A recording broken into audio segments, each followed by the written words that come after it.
मनीष एक auto rickshaw चलाता था। जब वो 15 साल का था तब उसके पिता का देहांत हो गया। इसी कारण मनीष को ही घर की जिम्मेदारी उठानी पड़ी और कॉलेज की पढ़ाई छोड़कर पिता के ऑटो चलाने का काम मनीष ने संभाल लिया। मनीष की बड़ी बहन सुलेखा की शादी में जो उसके पिता ने कर्जा लिया था, उसे उतारने के लिए मनीष ने अपना घर भी बेच दिया और माँ के साथ किराए के घर में रहने लगा। मनीष की बड़ी बहन अपने ससुराल में खुश है। इस बात की उसे बहुत तसल्ली है। माँ, सुलेखा दीदी का मेरे मोबाइल पर फोन आया है, तुम बात कर लो, फिर मैं ऑटो लेकर काम पर निकलता हूँ।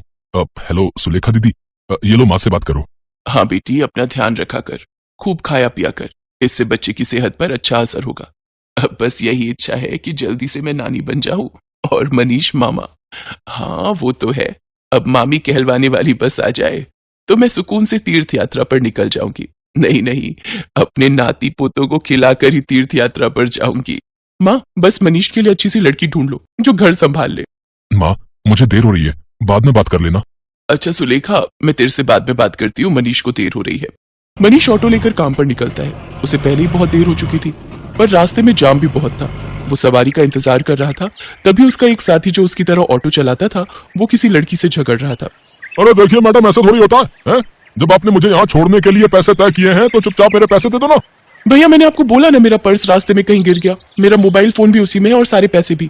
मेरा पर्स कहीं नहीं मिला। मैं तुम्हें बोल रही हूँ ना, मुझे अपना नंबर दे दो, मैं तुम्हारे नंबर पर पैसे भेज दूंगी। अभी मुझे देर हो रही है, मुझे सामने होटल में एक फंक्शन में पहुंचना है। अब क्या हुआ निरंजन, लड़की रहे हो सुबह सुबह? अरे देखना यार, सुबह सुबह पहली सवारी मिली और वो भी मुझे पैसे देने के लिए मना कर रही है। इन मैडम का पर्स कहीं खो गया है और मुझसे कह रही है कि पैसे बाद में देंगी।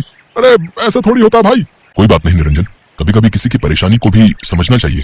एक काम कर, तेरे कितने पैसे बने मैं दे देता हूँ, ये मैडम मुझे बाद में दे देंगी। मनीष निरंजन को ऑटो के 200 रुपए दे देता है। थैंक यू सो मच, मेरा नाम अर्चना है, आप मुझे अपना नंबर दे दो, मैं आपके नंबर पर ऑनलाइन पेमेंट भेज दूंगी। बाकी अगर मुझे देर ना होती तो मैं आपको अभी पैसे दे देती। अब कोई बात नहीं मैम, ये लीजिए मेरा नंबर। अर्चना नाम की वो लड़की मनीष का मोबाइल नंबर ले लेती है और अगले दिन मनीष के मोबाइल पर पैसे ट्रांसफर कर देती है। आपके पैसे मैंने अकाउंट में भेज दिए हैं, आप चेक कर लीजिए। और कल के लिए एक बार फिर से थैंक यू, आपने अनजान होकर भी मेरी मदद की। अर्चना और मनीष बात करने लगते हैं। अर्चना को मनीष से बात करना बहुत अच्छा लग रहा था। उसके बाद एक दो बार अर्चना की मुलाकात मार्केट में मनीष से हुई जाती है। धीरे धीरे दोनों दोस्त बन जाते हैं। मनीष को पता चलता है कि अर्चना एक बहुत ही अमीर खानदान की लड़की है, तो वो उसे समझाता है। अर्चना, तुम बहुत ही अमीर खानदान की लड़की हो, तुम में और मेरे में जमीन आसमान का फर्क है। मैं एक मामूली ऑटो रिक्शा चलाने वाला गरीब लड़का हूँ। तुम्हारा और मेरा यूं दोस्ती रखना ठीक नहीं है, प्लीज तुम मुझसे मत मिलो। तुम ना मिलने की बात कर रहे हो, पर आज तो मैं तुम्हें अपने प्यार का इजहार करने आई थी। मैं तुम्हें बहुत पसंद करती हूँ मनीष, मैं अपनी आगे आने वाली पूरी लाइफ तुम्हारे साथ मिलकर जीना चाहती हूँ। कहते कहते अर्चना फूट फूट कर रोने लगती है और मनीष उसे गले लगा लेता है।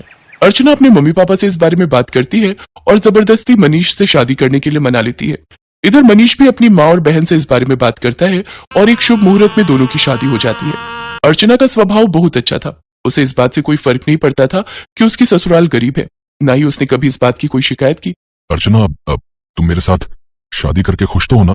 हाँ मनीष, मैंने तुम्हें दिल से प्यार किया है, मैं तुम्हारे साथ बहुत खुश हूँ। माँ जी, सुलेखा दीदी सब मुझे कितना प्यार करते हैं। मुझे तो महसूस ही नहीं हुआ कि मैं अपना घर छोड़कर आई हूँ।